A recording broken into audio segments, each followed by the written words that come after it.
Hey Mallards, it is Monday and I didn't have a game tonight, so I'm sitting in the studio. This is where Mallory records when she stays up way later than all the rest of her roommates and therefore can't record anywhere else. So she comes here to enjoy the lovely light of the studio and talk to you. This evening, because I didn't have a game, I finished my fifth edit of the script I'm working on for Montverde and submitted that, which is exciting and nerve-wracking, and exciting and also nerve-wracking. Did I mention both of those things? I should mention them several more times. Exciting and nerve-wracking. But I'm very proud of the script. I'm very excited to workshop it with the students and turn it into something that they will enjoy performing, because that is the main goal. And then we watched a film called DJ Cinderella, if you're searching for it on Netflix, or Cinderella Pop, if you're actually reading the title of the film. It's a film that I believe is originally in Portuguese, because I think it's a Brazilian film, but Netflix has an English dub of it, and as long as you don't mind the fact that the words don't match the mouth movements at all, it's enjoyable. It has got that classic, very Disney Channel predictability feel. But Megan and I have enjoyed a whole series of Cinderella stories, and so this one was, equally entertaining. In this case, Cinderella's name is Cynthia, and she secretly wants to be a DJ, and the story begins with her at her parents' party, like their anniversary, and she doesn't get along with the lady who is, I guess, the maybe personal assistant or party organizer, but like more than a party organizer, I would say a personal assistant for the family. Doesn't get along with her or her two daughters. Suspicious. And she decides to play a remixed version of a song on piano, and it leads to all sorts of trouble. Basically, her dad falls in the pool, and then he gets all angry, and then he runs off, and then the party planner choreographs it so that them kissing is seen by everybody. Which, like, it's not like this is the first time they kissed. Clearly, it is a thing that has been happening, so, like, he deserves to be found out. Meanwhile, at the same party, this young boy who is playing in a string quartet but really wants to do music gets yelled at also by the party planner and sees our main character Cynthia playing the song, and his name is Freddie.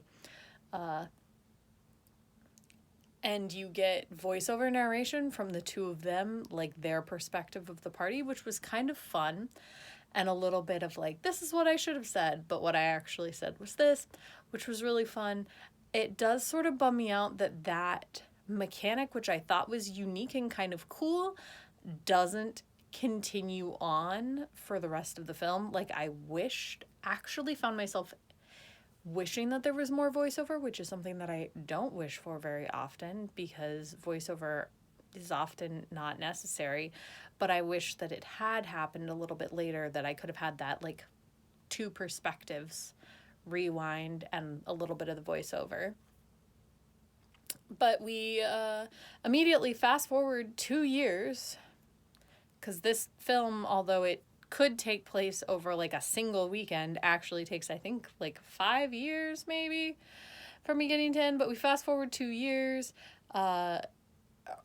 Cynthia's dad is now married to that other woman. Her mom is off living her dreams being an archaeologist. She lives with her aunt and her aunt's boyfriend while her mom's away.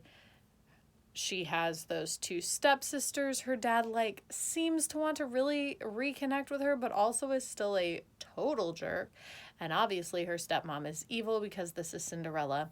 Meanwhile, String Quartet Boy started posting his videos on YouTube, and he got all sorts of hits and then record deals and tour deals and whatever.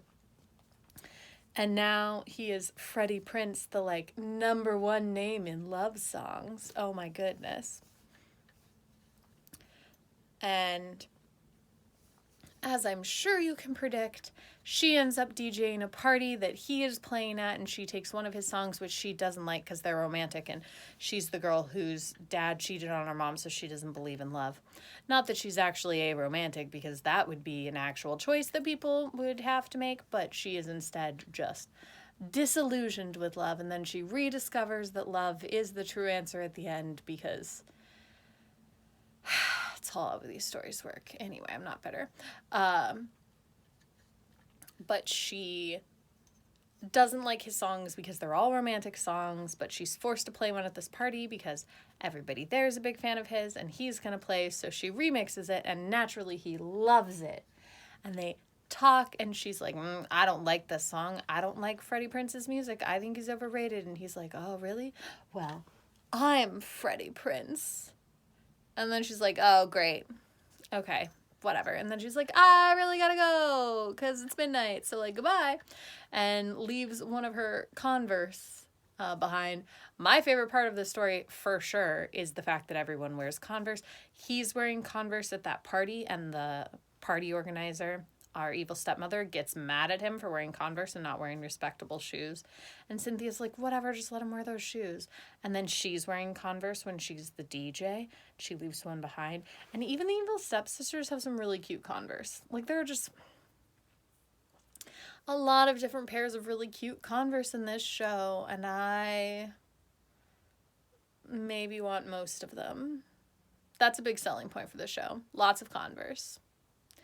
And so she leaves that behind, and, you know, then the story carries on much as you imagine that it would.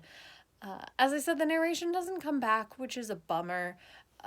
It's a really predictable film, but that's not necessarily bad. I mean, it's a Cinderella story. You knew what was going to happen. I also felt like there was too much going on. So Cynthia's best friend has this crush on a guy who is not at all interested in her, but she keeps pursuing him anyway. Meanwhile, there's this other dude who has a crush on Cynthia, and she's not interested, but he keeps trying after her.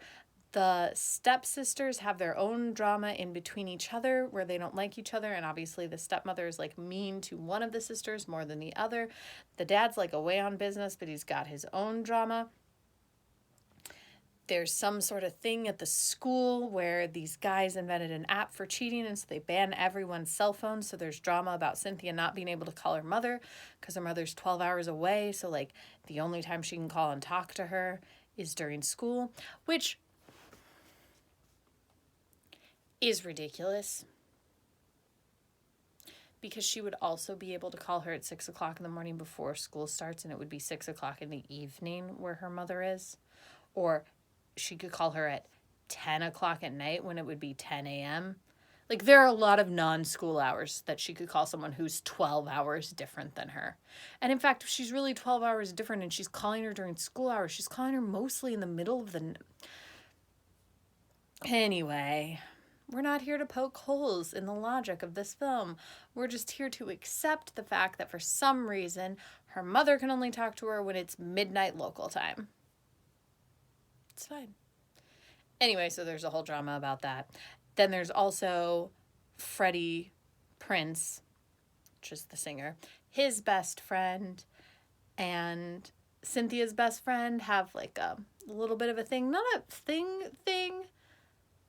but, like, Freddie Prinze's best friend, she's a vlogger, and, like, that's her big thing, and she's all about empowerment, and she obviously sees Cynthia's best friend chasing after a guy who is not good enough for her, and tries to convince her to love herself, and it's really cute. Then also, Cynthia's aunt is having some drama with the guy that she's with because she's not good at being in love. A lot of people have problems with love in this. And so there's drama there. And it's just a lot happening. And yet, I feel like all of those resolve themselves. And almost everyone ends up with a happy ending, except for the evil stepmother and also the boy that Cynthia's friend had a crush on, who was a total jerk. Which I feel like is pretty karmically balanced. It was a fun film. If you're just looking for something silly that you don't want to think much about, then definitely don't think about the 12-hour time change, which I didn't think about during the movie, but it's all I'm going to think about now. And check out DJ Cinderella. It's cute. It's just really cute. Come for the Converse and stay because you don't have any other way to spend an hour and a half. And I'll talk to you tomorrow.